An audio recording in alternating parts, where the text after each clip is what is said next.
revisions, the scribe's errors, revisions had been made to the bylaw proposed changes that are on the town website. And I sent everybody the reference to where you can get those. So that's a little bit easier to read in some circumstances. The wording, other than the stuff that was fixed by the scribe's error, was not changed. So it doesn't make that much difference which copy you have, but the newest one is the one that's on the website. We've discussed most of the things that we think we would have something important to suggest or say about the bylaws through the second chapter, or through all but the last piece of the second chapter. And so what I propose we do tonight is look at that last paragraph of the chapter 2, which is on select board, and then talk about the town administrator section.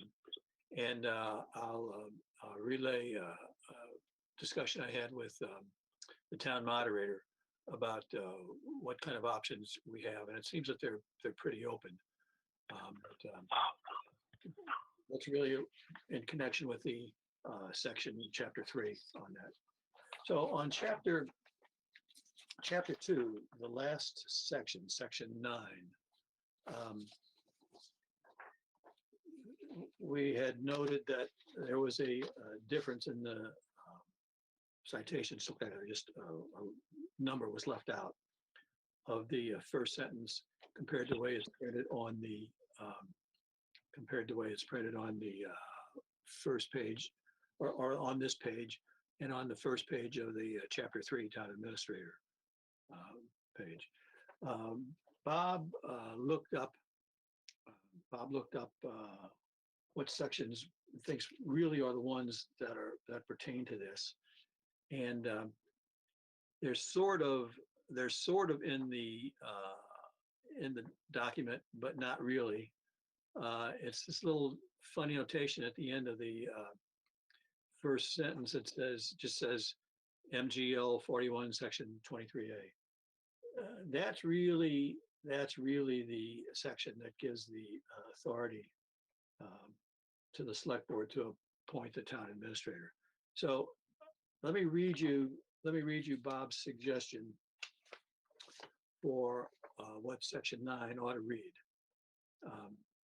It goes as follows. The select board shall appoint, pursuant to Massachusetts General Law, Chapter 41, Section 23A, a town administrator for a term not to exceed 3 years, and may enter a contract with the town administrator in accordance with Massachusetts General Laws, Chapter 41, Section 108N. And then it continues there with the sentence that the town administrator shall serve. I myself have a question about whether that belongs on this page, because I don't think it really talks about the authority to appoint a town administrator, but talks more about what the duties of the town administrator are.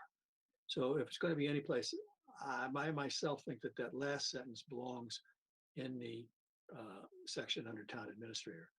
But Bob does add another paragraph. Any vacancy in the office of the town administrator shall be filled as soon as possible by the select board. During the course of any vacancy expected to exceed 14 calendar days, the select board shall appoint a suitable person as acting town administrator to perform the duties of the office. That seems to be left out of the current wording of the bylaws. But you would think that you would really want to have the bylaws say that it's okay for the select board to appoint a temporary or acting town administrator, since it does not seem to be written down anyplace else. And I don't know if Mass General Law automatically gives that authority, but at any rate, it seems to me like a good idea to be in here.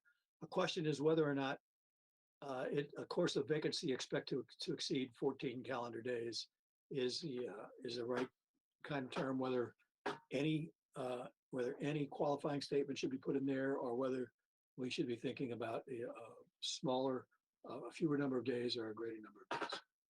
So I think it would always be greater than 14 days, because how are you going to recruit, hire, and onboard somebody in less than 14 days? So it's always going to be greater than 14 days. Or it could be on 2 weeks vacation. Yeah, I think you need 60 days. no, that would not be a vacancy. He's on vacation. It's not a vacancy. Yeah. The question, a vacancy means that the administrator has gone. Okay. He's no longer the administrator. So we then have no administrator who, under the other things, which we apparently are going to write down in the bylaws, the administrator is the guy who runs all the other departments.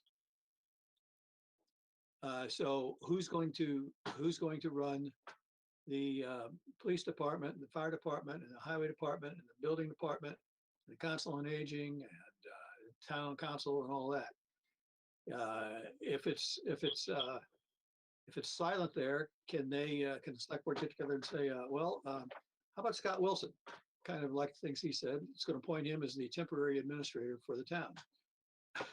Well, it's probably not best done unless it's written in the bylaws that they have the authority to do that. They're going to have to do something. Something's going to have to be done. Do we want to say specifically that an acting town administrator should be appointed? Or are we going to just keep our fingers crossed and hope that they figure out what to do? If there's no authority to appoint an acting town administrator, where do they get the authority to do it? Who then, besides the select board themselves, would have the authority to make decisions in a department? I mean, realistically, they're not going to find somebody in 14 days. But Oh, no, this is a tax. should it be as soon as possible? No, the point is not the successor town administrator. The point is who's going to run things between when one administrator leaves for whatever reason and another administrator is appointed. Like you said, it's probably going to take 60 days. We can't let the town sit there with no direction for 60 days. How about the treasurer? How about The treasurer's got specific duties assigned by and there's no reason to think that the treasurer would have the skills set that you're looking for. It's quite possible, but I don't think that having another elected official suddenly do this as well as the elected official job is reasonable. As well as the accounting job. No, I only brought that up because I'm looking for, okay, within 14 days, if you haven't hired anyone, you need to appoint an acting town administrator until such time a permanent town administrator is hired. So now I'm trying to look within the organization who understands the operations. Well, because you're looking for somebody to basically maintain the operation for 30 days or 60 days. There is an assistant town secretary right now. That's Kathy. I think the way I worded that, John, is that any vacancy expected to be.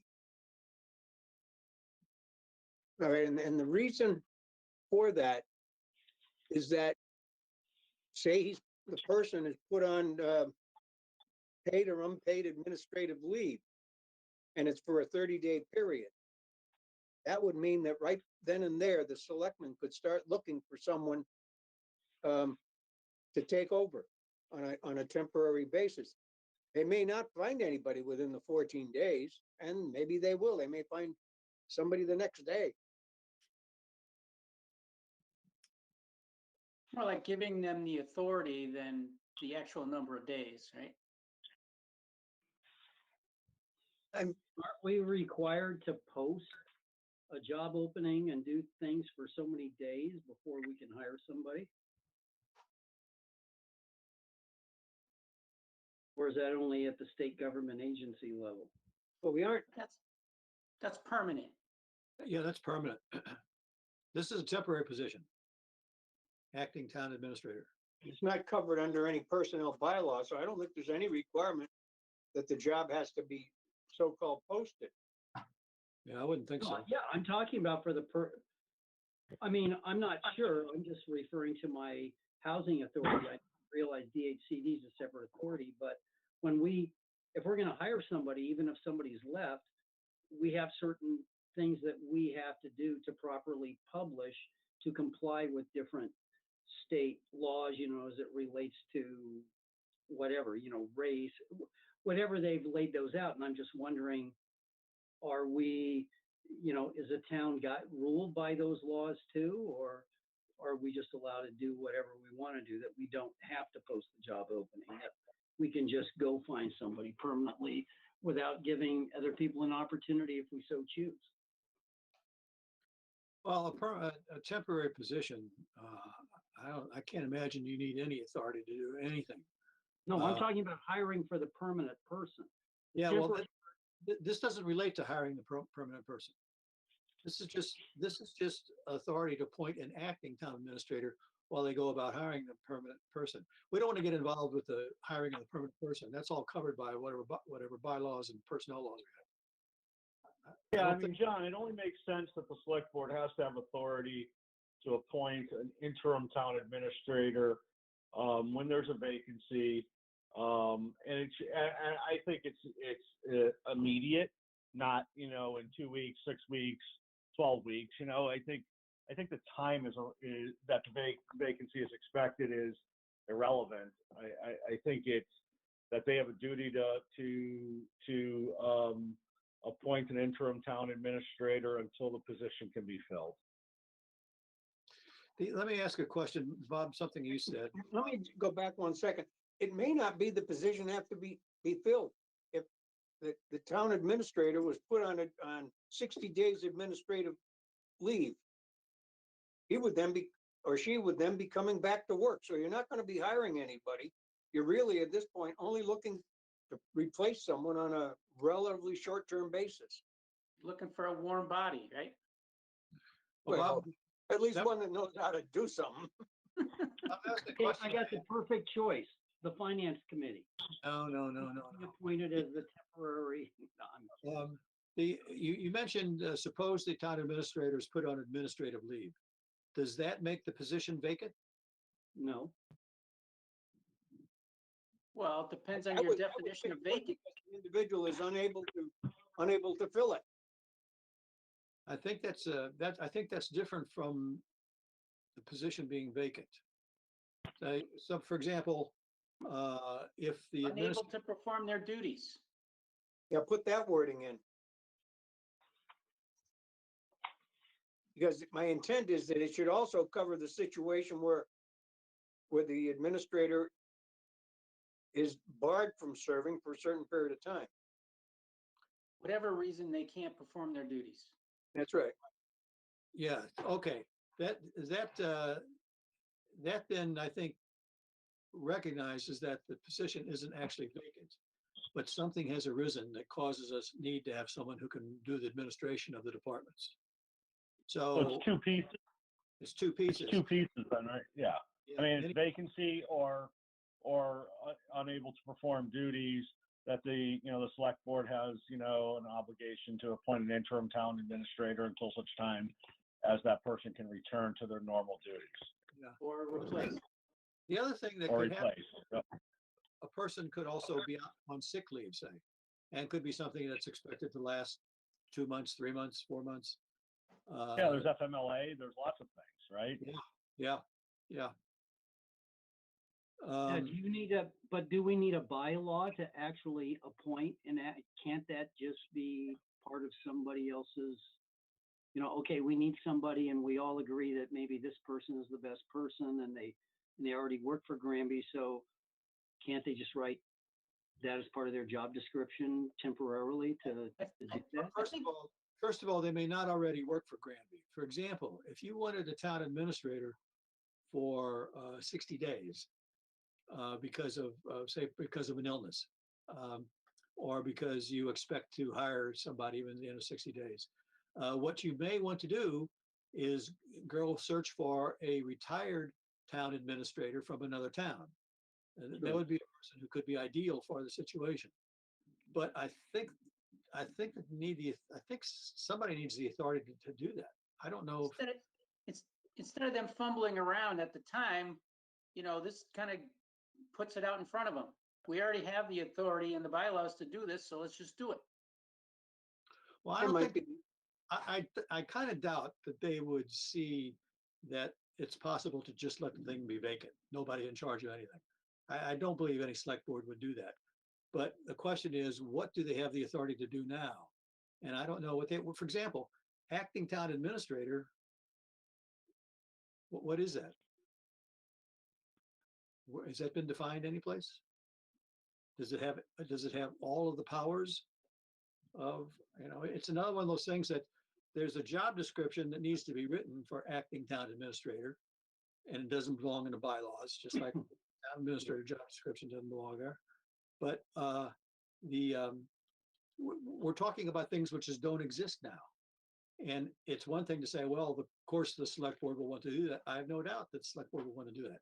The question is, if they do it and they're challenged, do they in fact have the authority? And then you're faced, of course, with the question that suppose you're going outside and hire somebody who's a retired administrator in another town, then you need funds to do that. So the question of funding is not in here either. Normal funding courses are you either call a town meeting and ask for an appropriation, or you ask if the finance committee is willing to transfer funds from the reserve fund. And the finance committee has always been reluctant to transfer more than, say, $20,000 or so from the reserve fund. Prefer they go to town meeting and town meeting understand and see what's going on. And all that can change. None of that's written any place in stone. But I am sort of worried that the worst situation would be that the select board would do this all in good faith, and then somebody says, you can't do that. There's no authority to do that. Any decisions that person's made have no binding. And So, yeah, I was just gonna ask, the select board has the authority though to hire the town administrator, is that correct? correct, but we will already have a town administrator. He will just be on leave or. Okay. Right. So I agree with you. In this case, if we use some of Scott's language or whatever, then we just add, so beneath hiring the town administrator, just should the town require a temporary administrator for the town, the select board, whatever language, it has the authority to hire whatever, the acting town administrator. Can we read Bob's Line. paragraph again and just put the unable in and see if we're good with that? All right, I'll read it. Any vacancy in the office of the town administrator shall be filled as soon as possible by the select board. Yep. Any vacancy in the office of the administrator shall be filled as soon as possible. The town administrator. Now, do we work into that, or if the town administrator is unable to perform his or her duties?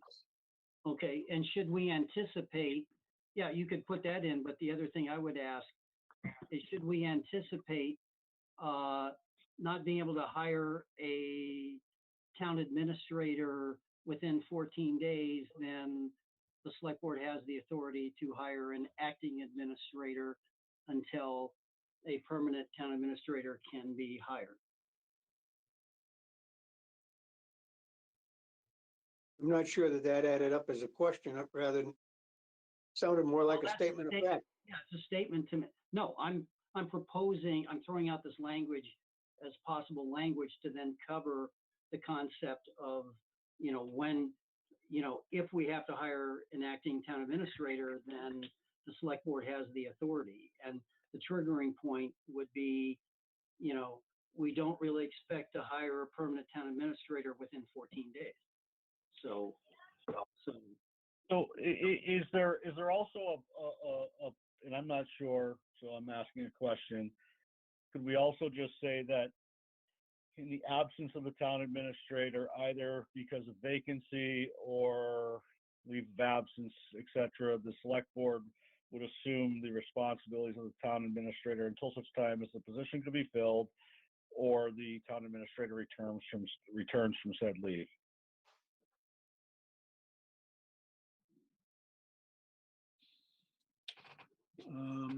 Because John's question is valid around the interim town administrator's reach and authority, whereas the select board, being the appointing body of the town administrator position, would have the same, the town administrator reports to the select board. They are now assuming the role of town administrator in the absence of the town administrator.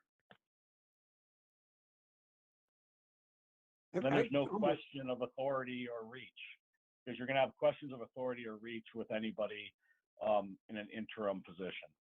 And we can put in there a sentence similar to what's a sentence about the administrator himself, is that you can put in a sentence that says that the select board can assign any authority and responsibilities to the acting town administrator as they see fit.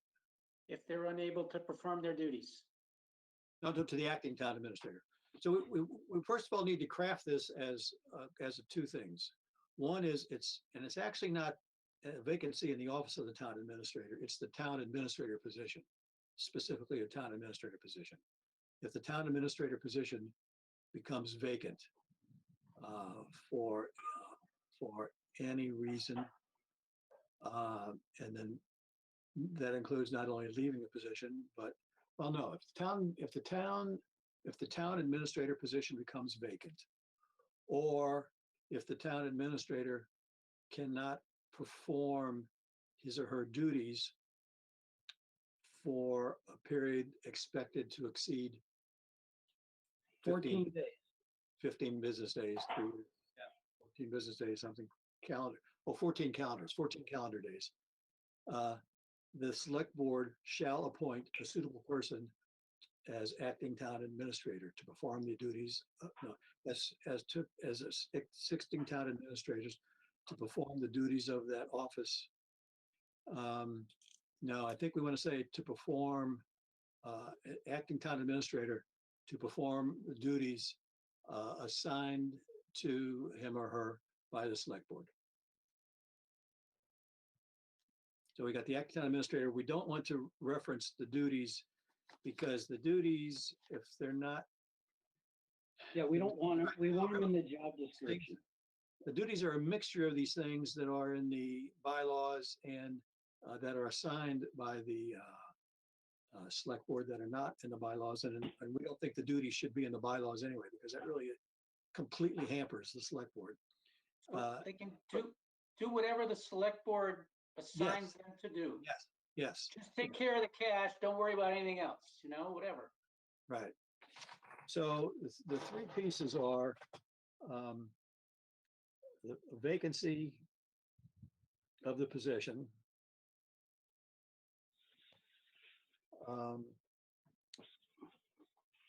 Inability to perform their inability to perform duties.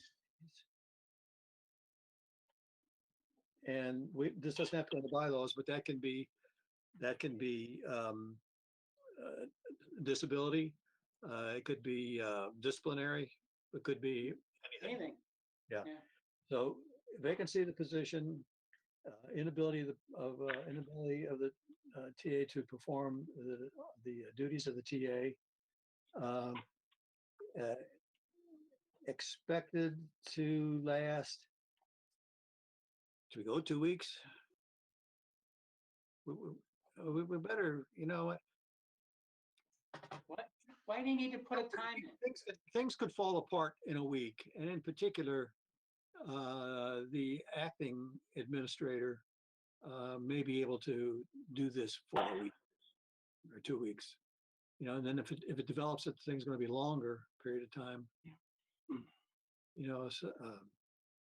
a sudden illness that puts the administrator in the hospital, and is expected to be there 8 or 9 days. Well, do we want somebody else to have the authority to make decisions in the departments? Well, we're just giving the select board the the clarification that they can put somebody in his place as long as they need him. I mean, But that's it- really all we're trying to do. Is it as soon as they need him? Yeah, I mean, just why hamstring them with days? Well, could be a lot of rigmarole to get somebody to do something for 3 days. Well, that's their choice, though. They're in charge. Well, but I like, for three, I- I stuck like- the 14 days in there for one reason, to try to figure out what happens when the person takes a vacation. Yeah. I mean, that was the kind of vacancy that I was trying to cover with 14 days. Obviously, if the person's gonna take 4 weeks of vacation, you probably want someone in there on an interim basis. But on the other hand, the selectmen probably have to approve 4 weeks of vacation, and they wouldn't unless they had a way to cover the job, but I'm not at all hung up with the number of days. I mean, as Scott says, the main thing we're trying to do is provide them with the authority to hire someone when they need to hire someone. well, I just think that you need a number. Otherwise, if somebody really wants to take you to court, we're trying to avoid that. The bylaw is too vague. I mean, they could do it for any reason as soon as possible. Well, maybe the select board thought this and and they decided they were gonna do something over here with the town administrator. So the idea of 14 days or whatever language to imply, an extended period of time or something that the town administrator must take leave or I mean, you can say that or vacation, but, my goal is to define a trigger point. So then nobody can argue, okay, the bylaw said a trigger point. This gets triggered after 5 days or 3 days, or it could be triggered because we have knowledge that, because the town administrator is going to be gone for an extended period of time, like a 4-week vacation, like maybe he's got to go for knee replacement surgery like my wife, or any number of factors, that gives you a justification. And like, for example, I hadn't thought so much about vacation, but in the case of vacation, I don't know what authority Kathy has if Chris is out of the office. And he's usually only out of the office for a few days except for vacation. I don't know what happens if something comes up that calls for a decision. They may just call him up on the phone, which is okay for vacation, but it's not okay if you're in the hospital. Yeah. So I don't know how it's covered now. I don't know if anybody's ever said how it's covered. I hope somebody's talked about it someplace, but they may Does not. Chris never take vacation? I mean, Chris has taken vacation, right? I don't know what happens during that time. Okay.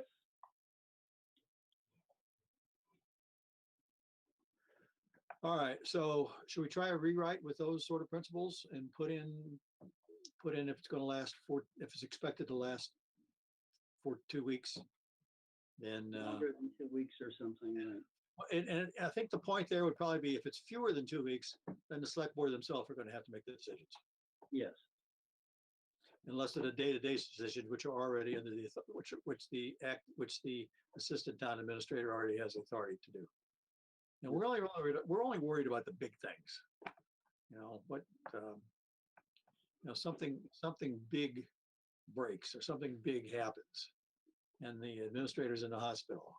Who's going to make the decisions on how to employ personnel, how to employ resources? And if it's short term, maybe the select board can do it themselves. But if it's going to be longer term, I think we'd better off to have a professional.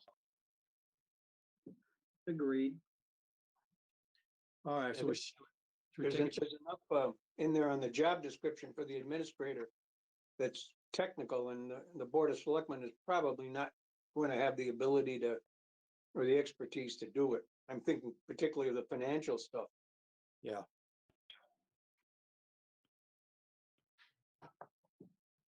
All right, so we'll take a crack at rewriting with those principles.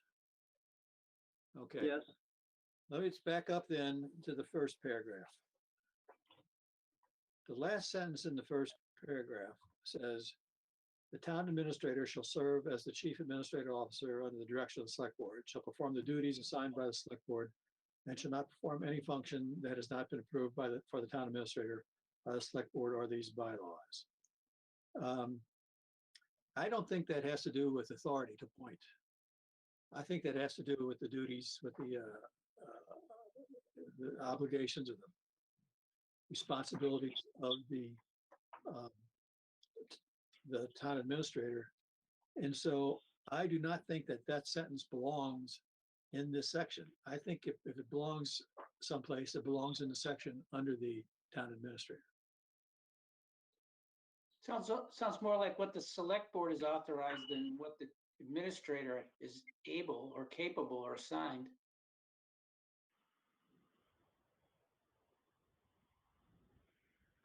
Well, it all talks about the duties of the town administrator. But And- what he's authorized by who?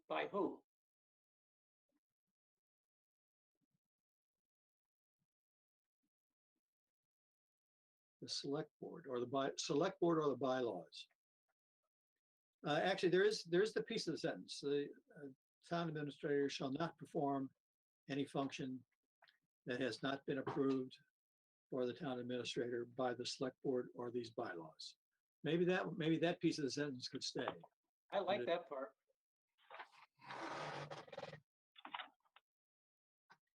Yeah, the chief administrator, that's actually kind of word for word of what's in section 2 of the next one. I don't think that belongs under the authority.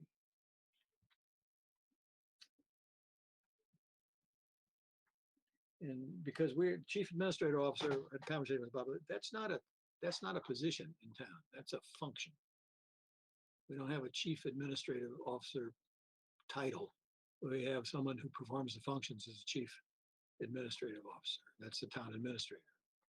So maybe we just cross out the sentence, the town administrator shall serve as the chief administrative officer under the direction of the select board, but instead write in, the town administrator shall perform the duties assigned by the select board and shall not perform any function that has not been approved by the town administrator by the select board or these bylaws. How's that? I Well, think that's fine with me. Yeah, I'm Yeah, okay with it. I don't Yeah. have a problem with it. I'm wondering, they have chief administrative officer language in there for a reason. Well, yeah, because but it's not needed because, for example, in the next page, the town administrator who serves as the chief administrative officer oversees the administration of all town affairs. Well, that's just, that's redundant. Yeah, okay. And the words chief administrative officer don't really belong here anyplace. Because it's So sort they of- don't belong on page 8 in section 2 either, right? The town administrator who Yeah, serves. I don't think so. Just the town administrator oversees the administration of all town officers and supervises town departments. We don't Okay. have a special title for that. That title is town administrator. We don't have a special title. Unlike later on, there's a chief procurement officer. Yeah. You need a chief procurement officer, and it's fine that the town administrator is the chief procurement officer. But chief administrator officer, I don't think has anything to do with what town administration is. I mean, I love the initials. I'm a TA CAO. Is that Okay. accounting officer? No, yeah, I'm a TA for town administrator, CAO, chief administrative officer. Yeah, but it could be chief Yeah, well, accounting officer too. Well, right, in corporations, you're a CEO and you're the president. So, anyway, yeah, I'm fine with those changes myself. Okay. If I don't- that's okay with everybody, that'll take care of with the other things we talked about before, they'll take care of the select board section. All right. And then we move on to town administrator. All right, first, let me tell you about my conversation with the town moderator. I said that we've got all kinds of questions, all kinds of potential changes, amendments. So I said this, I said, if as the first amendment that we make on this section, if we ask the town to scrap this entire chapter 3 and replace it with an entirely new chapter 3 on the town administrator, and then on there talk about some of the duties and the obligations and the relationship of the departments that report to the administrator as opposed to how they relate to the select board, and clearly define where the select board gets involved and where the select board stays out of it. And for examples, I personally think that the town administrator ought to be able to appoint all the people who work for him and the department heads and so forth, with a couple of exceptions, and that the select board should not have the authority to deny that. But on the other hand, all the rest of the stuff, anything that's in here, you just got to stop and think. You know, we've said before that the select board assigns duties from time to time to the town administrator, and the town administrator has to do all the stuff that's assigned to him by the select board. Select board can't take any of this away. Any of these things that are in here that the select board decides they do not want with the town administrator anymore, or they want to be more personally involved, or that they want to switch to somebody else's responsibility in town, they cannot do that unless they call a special town meeting to change the bylaws. And that is a hampering of government that I certainly would not want to be part of. Maybe they don't care, but I certainly wouldn't be part of a government that had to operate like that, where you got to change the basic laws in order to change the duties of somebody. And the alternative is to say, well, the select board doesn't have to worry about that. They could just assign or unassign duties. But we don't say sign or unassigned duties. And if they get to do that, then this whole section is worthless. Yeah, but it has to be, you can't give, it has to be signed and unassigned. You can't give ultimate authority, because basically they're just bequeathing their authority at that point. Yeah, that's what this does. What you can do is the town administrator, like other positions, some other positions in town, should have a job description. And that job description is set by the select board and whoever, else needs to be involved, personnel board, and a lawyer and that sort of stuff. But that's a job description for the town administrator. And then you need to say in the bylaws that the town administrator has the town responsible for anything that the select board assigns to the town administrator. But you don't need the job description spelled out in the bylaws. And as a matter of fact, that does nothing except hamper the select board. It just adds Right. to Administrator. Hey, John, I had a question for you. Yeah. What if, there's no way we should sit in a town meeting and argue the bylaws with the select board and the town. That's just, I think that's a really bad idea. I think we should ask them to, I don't like the word scrapped. I like say we have a lot of issues that we think are really important that we would like to have more time to comment on and agree on, and then go back with a united bylaw instead of arguing in front of the town. That's going nowhere. That's an 8-hour meeting. Yes, I've had some conversation with the town administrator who realizes that's what will happen. And particularly, I asked whether it was going to be okay for us to make, first of all, make the motion that this entire section 3 be scrapped and rewritten and put something else that's much simpler that we would rewrite. And I said, but if the town disagrees with that, then do people, including us or any of us as individuals, still have the right to challenge individual sections of the bylaws and offer amendments in individual sections? And she said, yes, that's what's legal. If you're going to have a town meeting for this, then anybody can bring up anything that's down here for a vote. So now the thing I would say is about the agreement is this. I don't know if there is going to be agreement on these pieces because it can be viewed, I think, by some people as being a philosophical thing that you put the job description of the town administrator in the bylaws. Other people would say, no, this is not a job description, even though it clearly looks like it's a job description. They would just say, no, we deny that it's a job description. And they don't worry about these conflicts that would arise if the office of the select board decides that they want to remove something. So yeah, I do not think that you would expect that you would get perfect agreement on all parts. Second of all, who's the agreement between? Suppose that we were to reach an agreement between the finance committee and whatever board at the time is proposing some bylaw changes. There's 6,200 people in the town, 2,400 voters or something. The agreement's not with them. They come to the meeting. They can discuss any of these things they want. Some of them may get involved in some deep thinking about some of these things, as we apparently are, but you can't say that they've made an agreement on that. So there's no way that you can guarantee that the meeting would go quicker. Wouldn't you rather go in united instead of like, no, we don't like what they did. This is what we like. And we're going to go through these, gyrations to try to, separate the people at the table in the front of the room.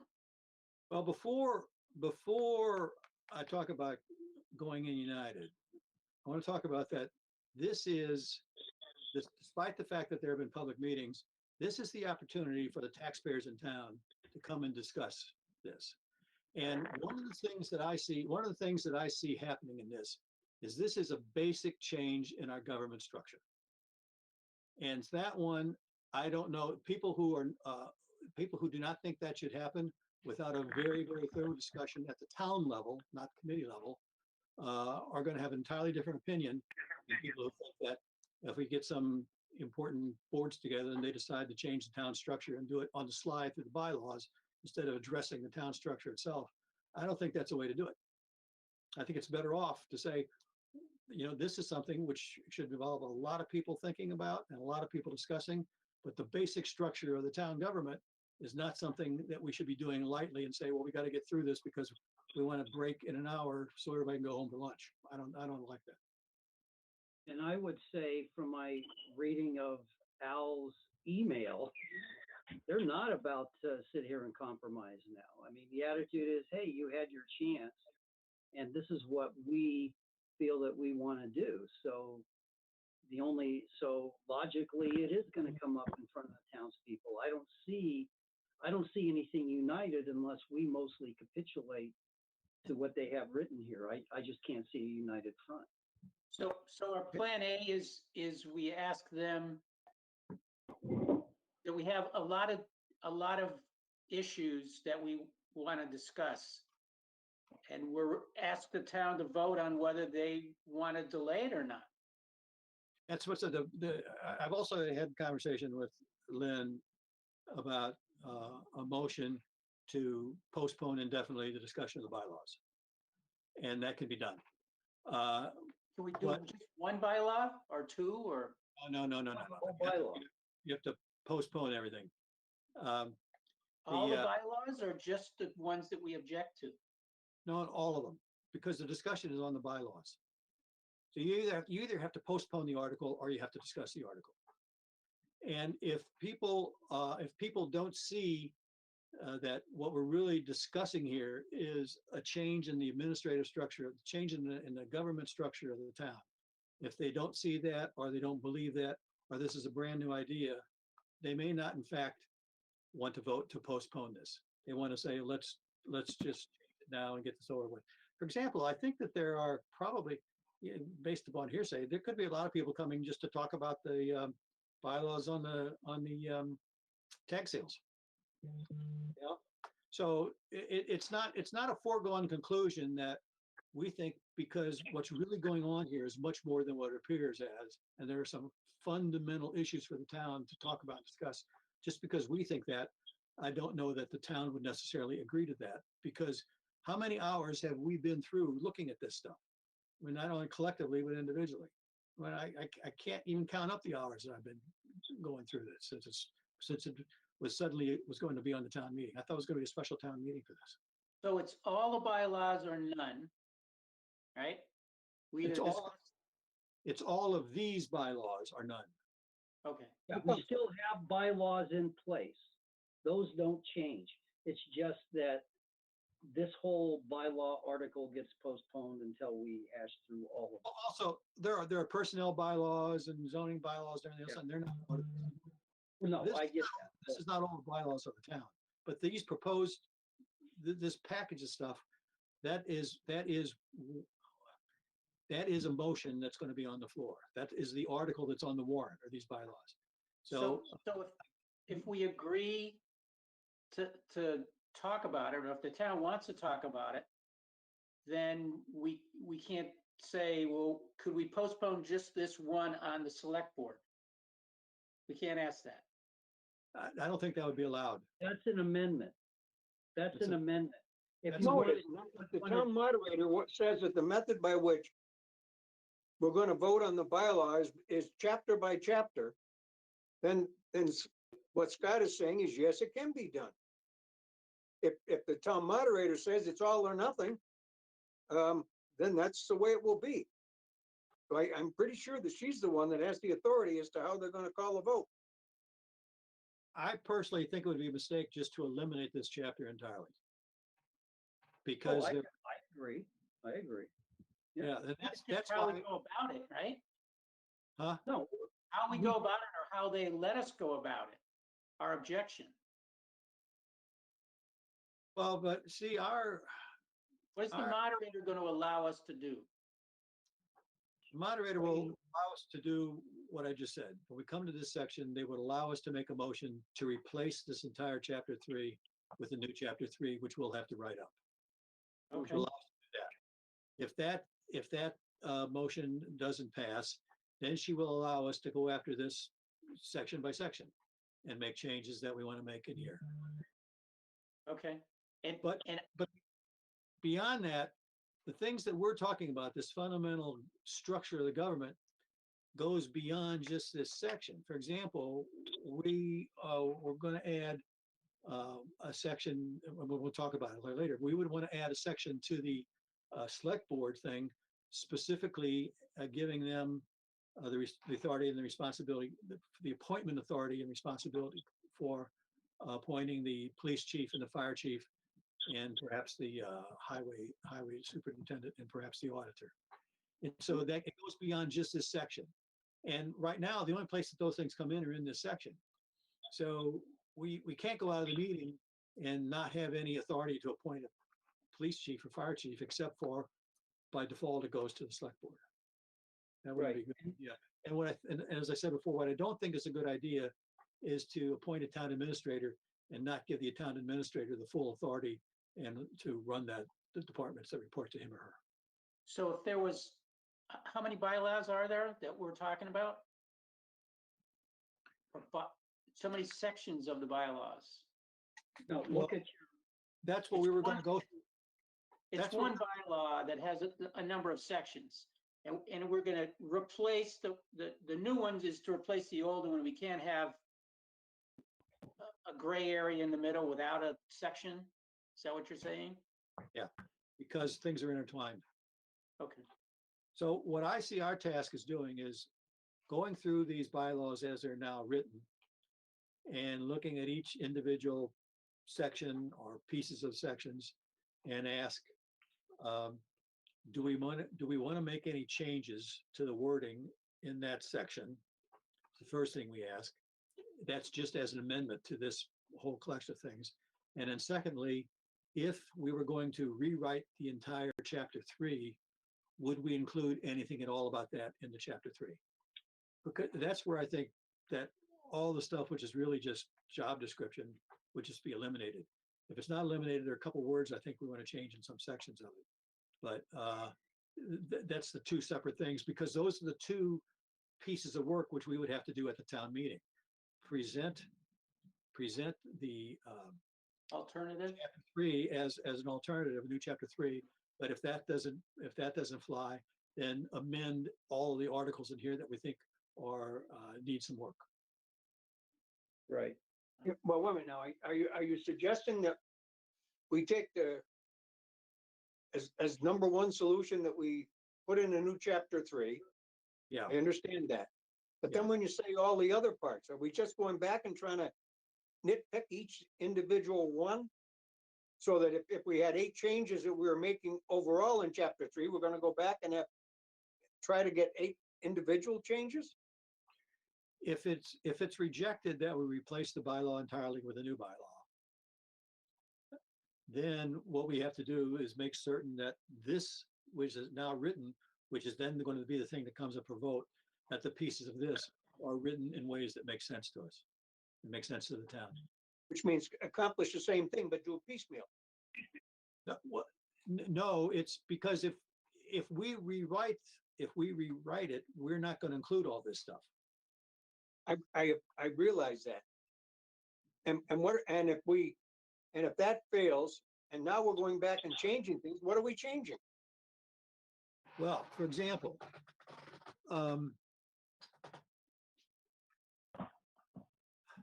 there's this thing about who has the appointing authority. And there are words about auditing later on in the section. Right now, it's my firm belief that although it might be possible to have the town administrator appoint the town accountant, and then you have to worry about what happens if he appoints himself, which has happened in past years and we've had no problem with because of the personalities involved.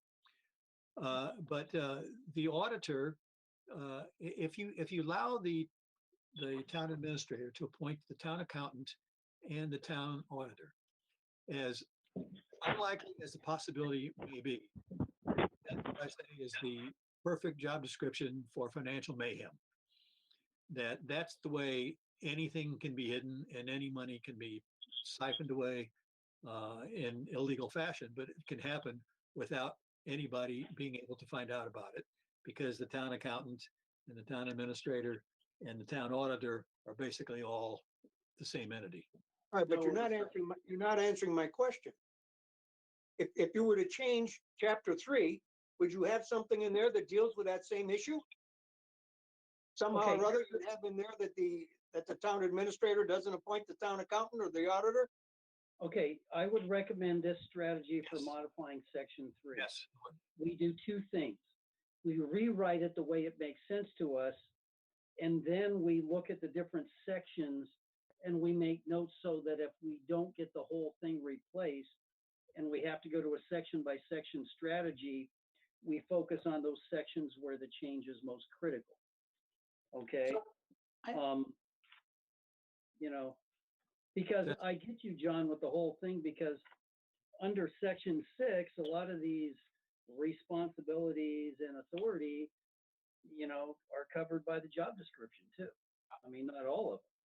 So that gets reduced, So I think that if we rewrote it, we just have a strategy, make a point if we have to go section by section. Here in section 1, we're challenging this or we're not. In section 2, this is what we're challenging or not. In section 3, this is what we're really, and we could go through it that way too, as we're in the rewriting process. So That would imagine work. you're, But answer my question, somebody, please. Are we going to try to accomplish piecemeal what we couldn't get accomplished by having the whole thing changed? I think No. that's, yeah. No, Yeah. because by getting the whole thing changed, what we want to do is eliminate the job description that's in here. What if the job description stays in here, however much we change it, if the job description stays in here, then the hands of the select board are absolutely tied. They cannot take any of those things away. They cannot change anything at all in the governance of the town or the administration of the town. So then the job description stuff has to come out no matter what, either in the revision we make or or amendments we make to sections. Now, Yeah. I'm making the So assumption the that, answer to my question is yes. no, because I'm making the assumption that there is a distinct possibility that the town might vote to keep the job description in. So I have a question. So now All right, I mean, I might keep going. I'm still, that's fine. And all we're going to be considered to be is obstructionists. We couldn't get our way this way, so we're trying to get it a different way. No, if they want to leave the job description in, then we offer some changes to the job description. Yeah, but you're gonna have to make an amendment to change section blah, blah, blah to read as follows. So Yeah. you're gonna be making the suggestion, and it's up to the people to then say yay or nay to your suggestion. Right, but we'll be talking about Or the- something. what about First, the town lawyer? Isn't the lawyer gonna have to agree to our amendment? He's not gonna No. get it in advance. Yes, There's he no is. way Oh, that yes, they're gonna yes. agree to our amendment. no, we have to get our amendments in by, Lynn wants them by Monday. All right. So they gotta get written up this weekend. They're not just ours, all amendments she wants in writing, well before the meeting. Because Okay. she then gets with the lawyer and checks to make sure that the wording is appropriate. Okay. They don't want something just introduced at the meeting that doesn't have appropriate wording.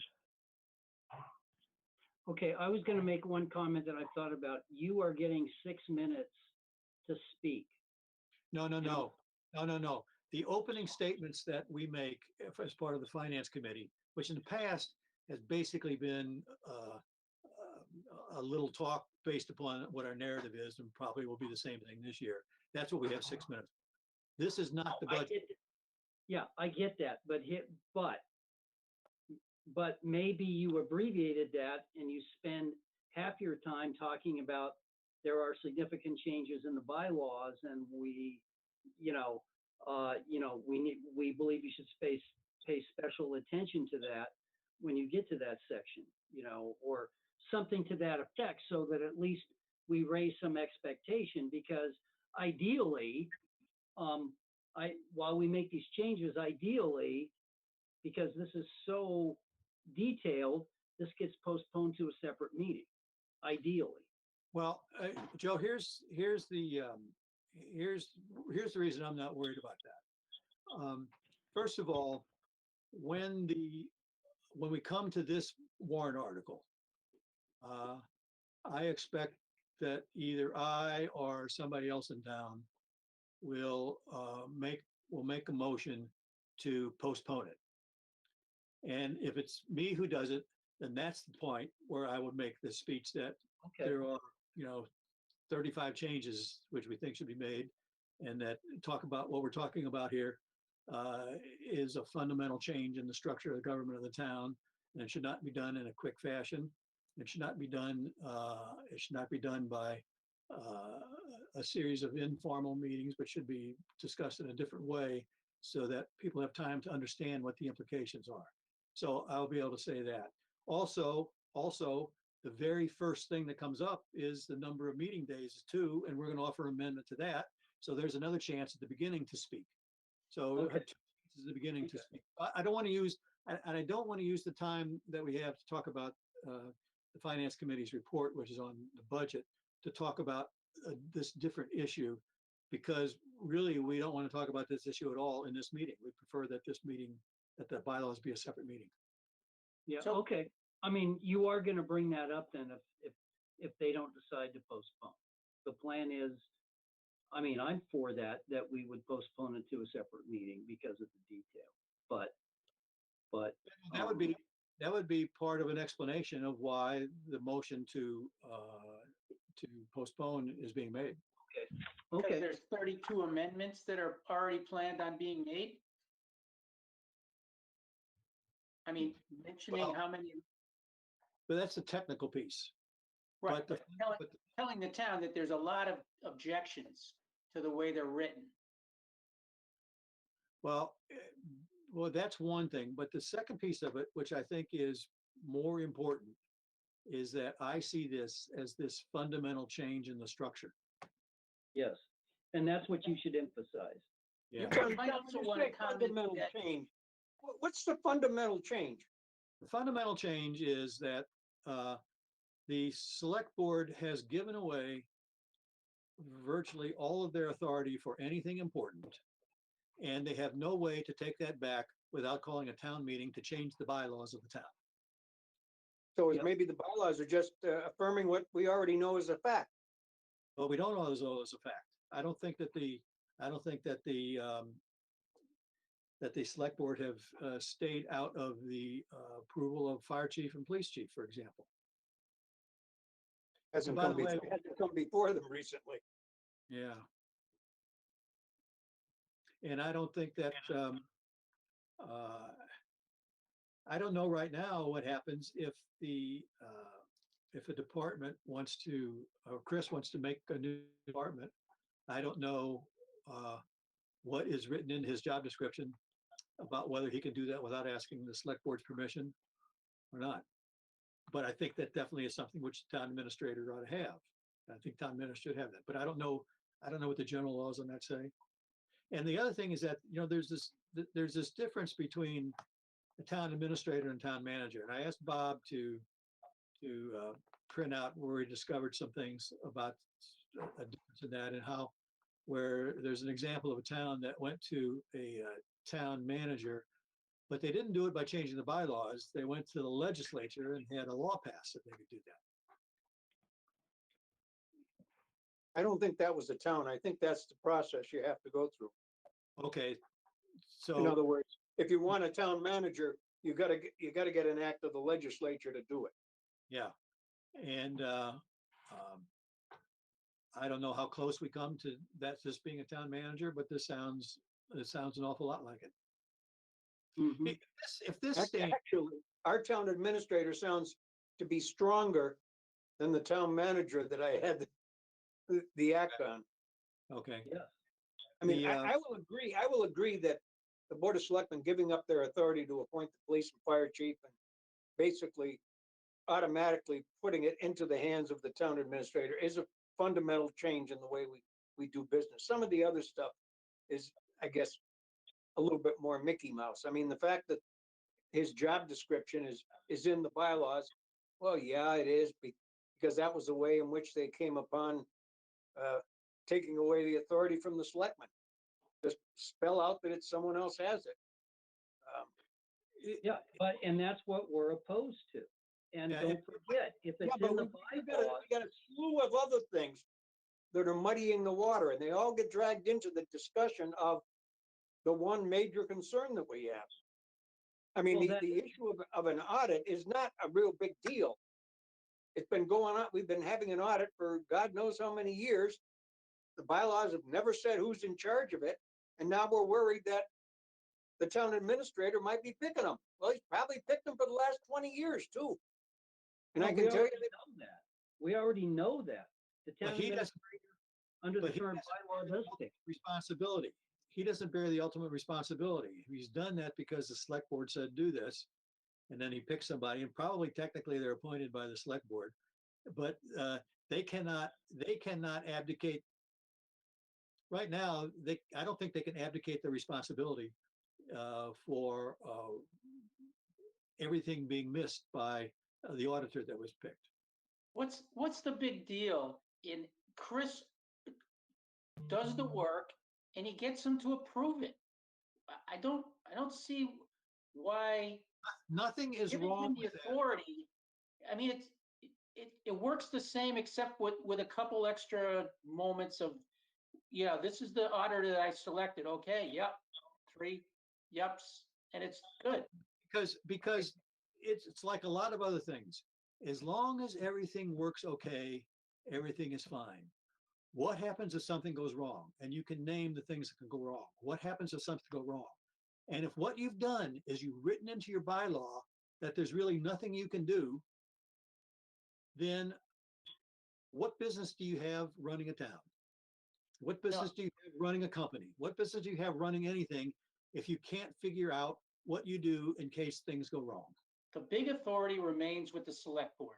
No, it doesn't. No, it doesn't. I think doesn't. No, I think not it should. I think it not if- should.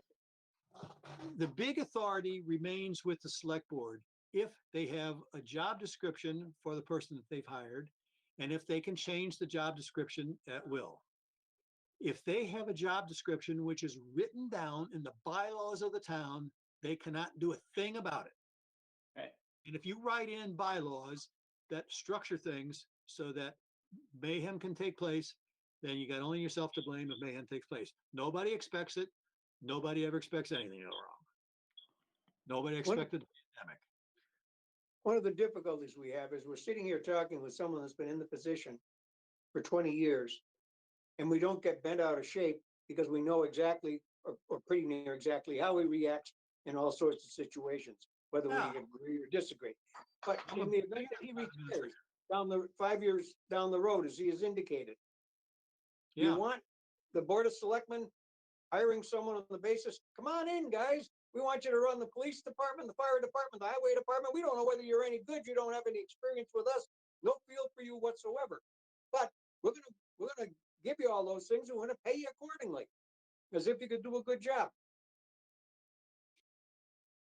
That to me is no good. I mean, right When- now we're operating under the town administrator gets his authority from whatever the selectmen give him to do. you- and we're- when we hired the town administrator, some bylaws were changed. They had to put some things in some of the bylaws about town administrator. Mostly turned out to be financial stuff. So they certainly had the opportunity then to write this kind of bylaw, giving all the authority written down in the bylaws to the town administrator, and they didn't. Why? Because they would be absolute idiots to do that. Absolute idiots.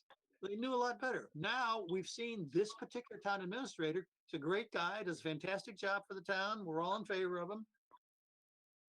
But in 5 years, he's gone. And in 5 years, you have written down this mess, which you cannot change unless you get a special town meeting to change the doggone bylaws. And it should not be that way. This should be the job description that the select board hands to the person that they're hiring. It says, this is what you do, and we can change this job description at any time we want, at any time that it's necessary. But this is what your job is. And it includes basically all the stuff that's on here. Counseling them on who they're supposed to hire for police chief and so on, letting the police department alone with the administrator after they've assigned that as the department works to them, staying out of it. But once it's written down, you can't do that. You can't do that. So you get a con man coming in, let's say somebody who is former president of the United States, and he talks you into doing whatever it is that he wants to do. And you think, oh, this guy's great. I really like the way he gives talks. So you hire him, and then guess what? Guess what? Well, you've guessed. You must have been talking about Barack Obama there, John. Yeah, right. Hey, John, this is Rich Tamaraki. Can I make a comment? Yes, Rich, you may. Okay, I've been a CPA for over 40 years. Okay, I've audited certain towns and cities. I've done management reports. And you mentioned how the town administrator can select and appoint the outside accountant or the outside auditor. Now, that's a definite conflict of interest. Any CPA in their management letter would write up that there's a conflict of interest between having the town administrator also doing all the accounting work. That's a definite conflict of interest. Now, that is where you would have the town administrator appointing the outside auditor. Now, that's a conflict of interest.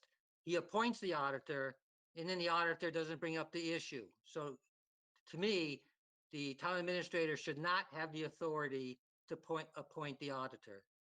Rich, are you gonna be willing to speak out at town meeting? That's basically just what you said. Maybe. Rich, what do you mean, maybe? I You're can't not- remember you're that not a- word for You're word. not a faint heart, Rich.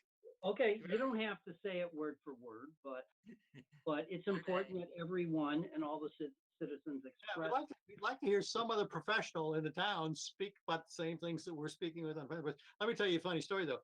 I spoke with, I think it was another conversation I had with Lynn. I was talking about some of these things which might happen, including recommending that we postpone this meeting entirely, which is going to be hated by a lot of people. I said, well, we look at it like this. Somebody in any town, it always has to be designated as the town punching bag. That's the finance committee. The finance committee is a designated punching bag for the town. So all these things that everybody knows has to be done and nobody wants to do, that's where we stand up and we say, all right, we think this has got to be done, and then we take the punches. And we're used to that. So that's why I don't mind, and the finance committee hasn't minded us standing up and being the bad guys on a lot of stuff, because it's stuff that's got to be discussed. But it would sure be nice if somebody in the audience on some of these things offered an opinion as succinctly and as you did. Yeah. So, Rich- Jack, that was an inspirational speech to have him be a punching bag? Uh, Actually, Rich, we might consider making you an honorary member of the finance committee if you stood up and spoke. We We'll have a see. special Well, pin. hey, I'm just happy I don't bruise easily. Right, You know, we've discussed this conflict of interest piece in the past between the town administrator also being the town accountant and appointing the auditor, and we've all agreed that it's a conflict. And Rich, it would be great, again, to everybody's point, to have you stand up at town meeting as a CPA and from a governance perspective, just say, look, this just doesn't work. Let me put out one more piece of history. A number of times in the past years, after Chris was hired, the finance committee was asked whether or not we thought that it was a conflict of interest for the town administrator to be the same as the town accountant. And the past finance committees had lots of conversations about this. And basically what we said was that, yes, in theory, this is exactly what a conflict of interest is. But we said that because of the personality involved, we did not believe that it is at this time a practical problem for the town of Granby. We went further than that. We put that in writing to the select board. And again, we have no authority under the law to do anything, but it was our opinion, and we felt strongly enough about it that we put it in writing, so the select board would have it in writing, so that as they decided whether or not it was a conflict of interest that they could live with, they decided to go ahead and keep doing it. So, and I still feel that way, that this is absolutely a classic case of a conflict of interest, and that if you're going to allow it, you've got to be very, very careful about it. And our carefulness in town has been that it's worked on a year-to-year basis for the last 20 years or whatever it is. And so there isn't any need to force the change. The one time we did try changing it, we found it was almost impossible to hire somebody to be a personal part-time town accountant. So we went with the council of governors, and it didn't work out. May have not been given the best possible chance, but it didn't work out. So I still feel the same way, that with the current personalities, we do not expect to see the conflict of interest emerge, but theoretically it is. Well, just hope that hope that nothing happens to the town administrator, because if for some reason he leaves or has a medical issue, this town will come to a screeching halt. No town administrator, no accountant. Yeah. And it's going to be very difficult to dig out of that hole. Right. I know a retired CPA that might be interested. The pay is too low.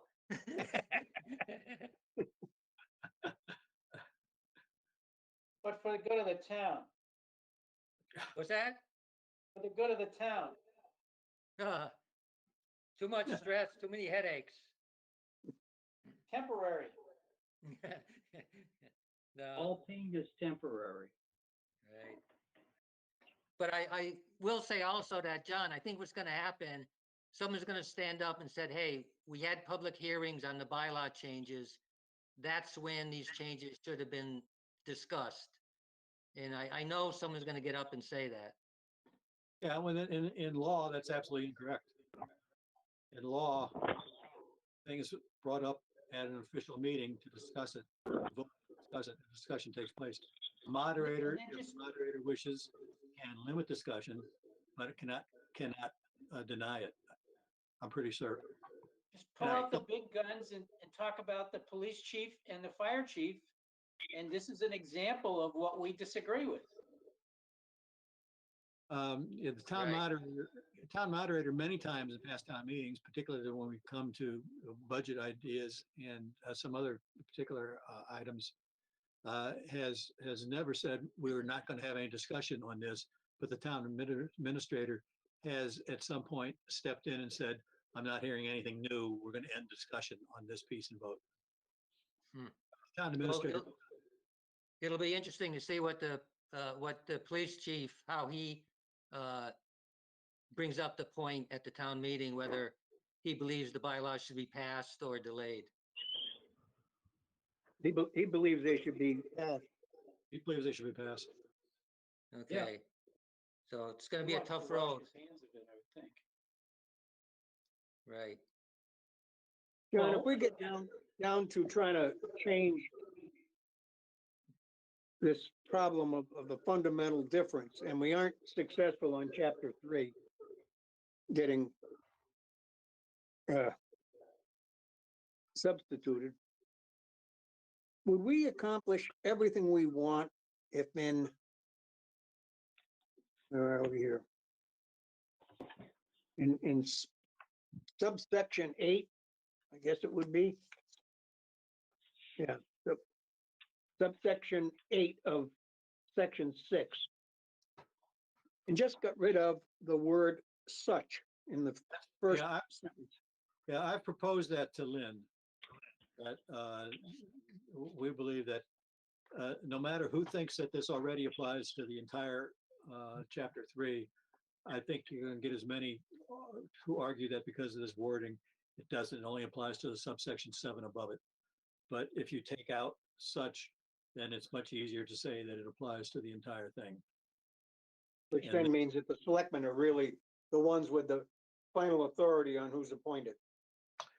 Well, except that it doesn't give them the authority to appoint. It only gives them the authority to disappoint, Reject, yeah. to object, to deny it to go through. But that's different from an actual appointing authority.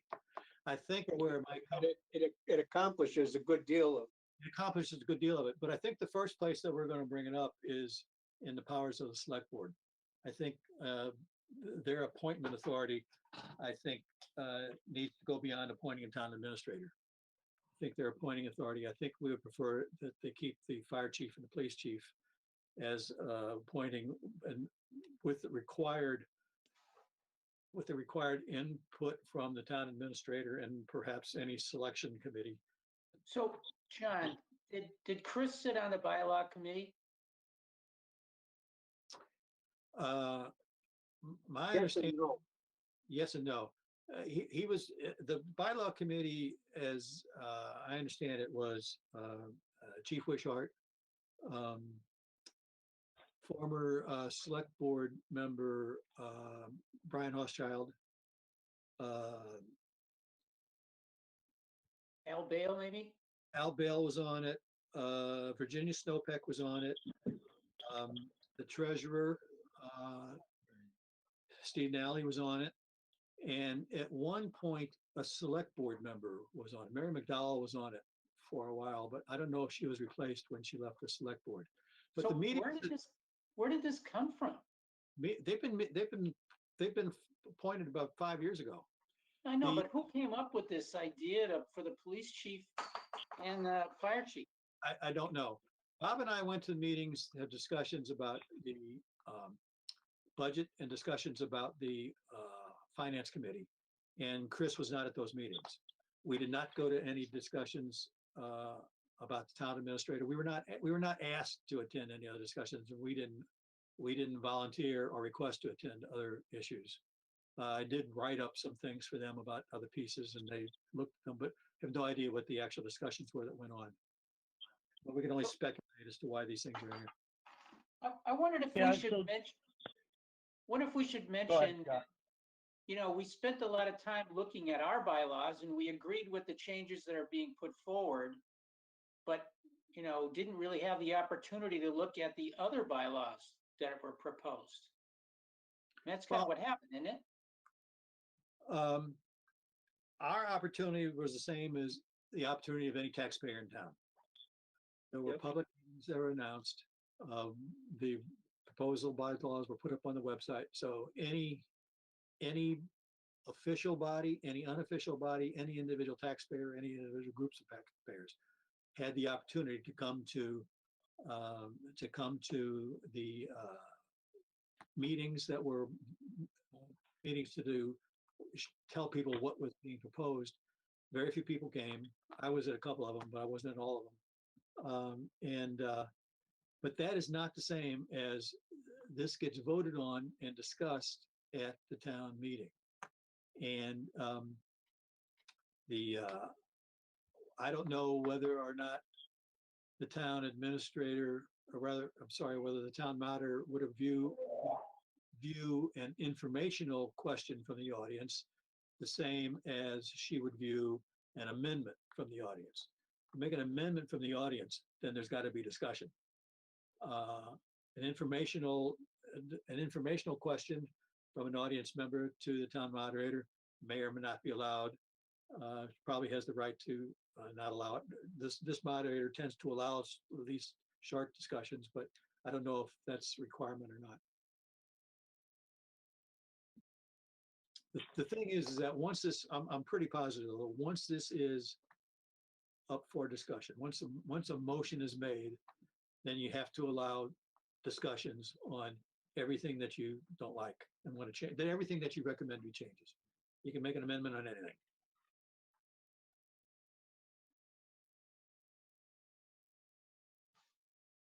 I'm gonna bring my sleeping bag. Yeah, this does not belong at this meeting's going to start at 9 o'clock. And I can't imagine, how are we going to go till 4 o'clock in the afternoon without breaking for lunch? Without asking where the restroom facilities are for everybody? I mean, Yeah. there's what, 5 of us to agree on the words in like 3 sentences? How long did that take us? And now you're gonna bring the whole town into it? We haven't agreed yet. We've agreed we don't like them. We haven't agreed on what we do like. Well, you Now- got to bring the whole town into it because this is democracy. And while yes, we had hearing, No, I'm I not saying don't bring the town in, but I'm saying at least present them with kind of Any- one thing. Any amendment that that's we what make, we're trying to we're do. going to have to make sure we have our well thought out reasons for it. Yes. So John, the Yeah. crux of the whole issue is, again, the job description being in the bylaw.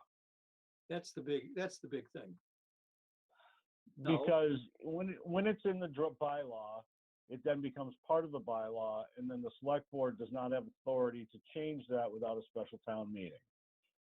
Right. So really, what we're asking for is only for the job description not to be part of the bylaw at a very high level. There might be other little things like Bob, talked about, but that does not seem like an unreasonable ask, because it's a very easy topic to talk to is to say, look, once this job description is part of the bylaw, it now can only be changed by a change of the bylaw. So thereby, the select board, by putting it in there, has, given up all authority. Once you've elected them and they've appointed a town administrator, you've given up all authority to the town administrator. It's no longer you have an elected board that can change anything without a bylaw change. That's our principal argument for scrapping chapter 3 and rewriting in chapter 3. That's our principal argument. There are other things, but So In the end, that's the whole. And look, if the town doesn't like what we have to say and says, Chief Weishart wants to get up there and say, no, I agree with this, and this is the way it should be, and other people want to say that, and the town's going to vote on that and agree to that, we're kind of at a loss there. right, our job is I view our job primarily is to make people understand what's going on. And Yep.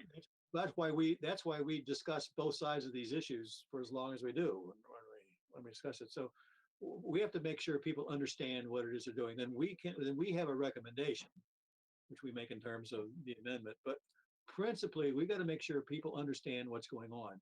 And that's why, and I keep talking to myself about it, as I read this is a fundamental change in the management structure of the town. And if people want to do that, okay, as long as they know that's what's happening. And if they think that, go ahead. John, is the police chief and fire chief authority within the job description? Well, there's nothing in the bylaws about it. No, in the job description that we'd like taken out. Is the authority to hire the police chief and fire chief within that job description?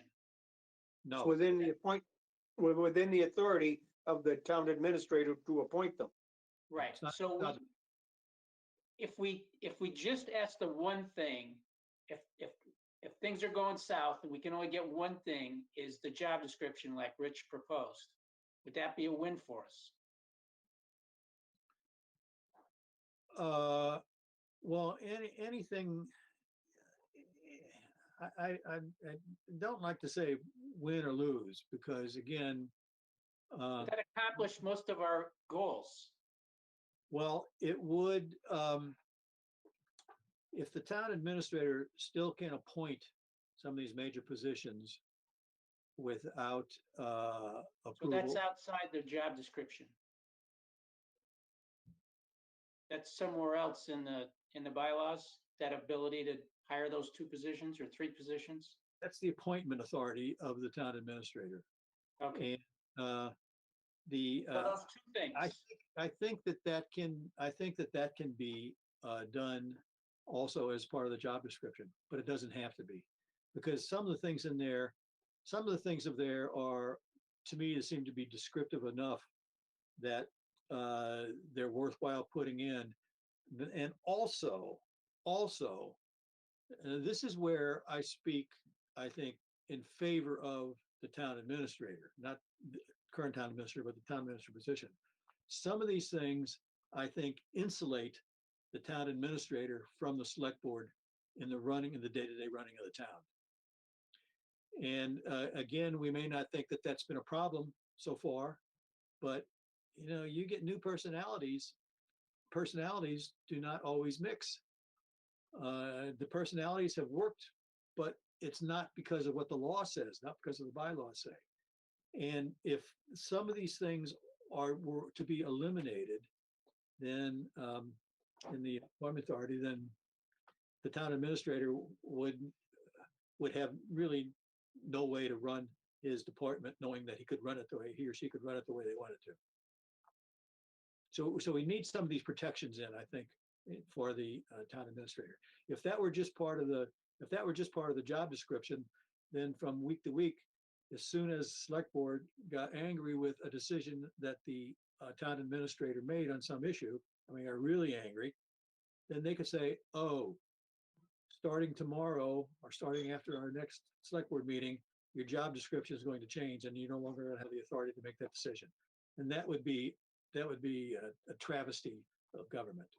So, I'm not sure that's going to be able to occur quite as simple as that, John. Remember, he's hired with an employment contract. Or when whoever gets hired wants a contract, take your pick which way it starts. And it's somehow in that contract, it's going to spell out in a little bit of detail what he's supposed to do. So that if he's Authority and given, responsibility. pardon? Authority and responsibility. Yeah. So if all of a sudden the selectmen say you write a contract, we want you to administer the police department on a day-to-day basis. If they want out of that contract better say until such time as we find some malfeasance or conduct unbecoming or something or other. Otherwise, his contract says he's supposed to do that. Not Right, a so- lot different than the strong fire chief and his concerns. but and so look at what your possibilities are. If that happens and it's written into the contract, then they've got a problem. They've got the same problem that they would have now. Yeah, How do you get rid of the guy? But beyond that, they've got a further problem. The further problem is that job, or that rather said, they do not have the further problem that job description is written into the bylaws. So whoever it is they hire next, they can think more carefully about what authorities they're giving away and what they're not giving away in the job description. If we leave this like this, and this happens, they can fire the administrator and whatever kind of arrangement that entails, and whatever kind of consequences that carries. But they also cannot hire a new administrator who can't do the same thing without coming to the town and getting the bylaws changed. So it's still, either way, it's much, much better if it's part of the job description. And it's a separate issue if the job description is part of the contract of the town administrator with the town, or whether it's independent of that. Right, because now those things in the contract now refers to a bylaw. Doesn't even refer to a job description, which even gives it more strength and in some ways makes it more rigid. Yep. My biggest thing here, because John, you also made an argument just before here that came across as that was an argument for giving the town administrator the authority to hire / appoint the fire chief and everybody else. My big thing is we have representative government. To lead the town, we are electing a select board. And now the select board has said, well, you may elect us, but we're just going to give away all the power to the town administrator. And so there's nothing that we can really do. People have no real control anymore, because now everything pretty much operationally, all power is seated in the town administrator. Yeah, and in case I wasn't clear, let me restate what my position on this is. I do not have an objection to the select board assigning significant authority to the town administrator. My Correct. objection is having that enshrined in the bylaws of the town. That's my objection. Right, and I agree with you.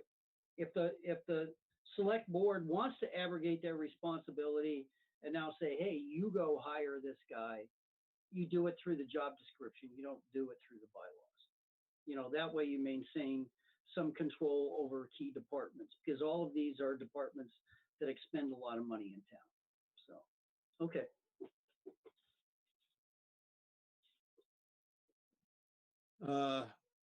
So it's 8 o'clock, what are we gonna do with this section? Do we all go away and take some shots at it and then come back tomorrow night and try to agree to something? Do we? Or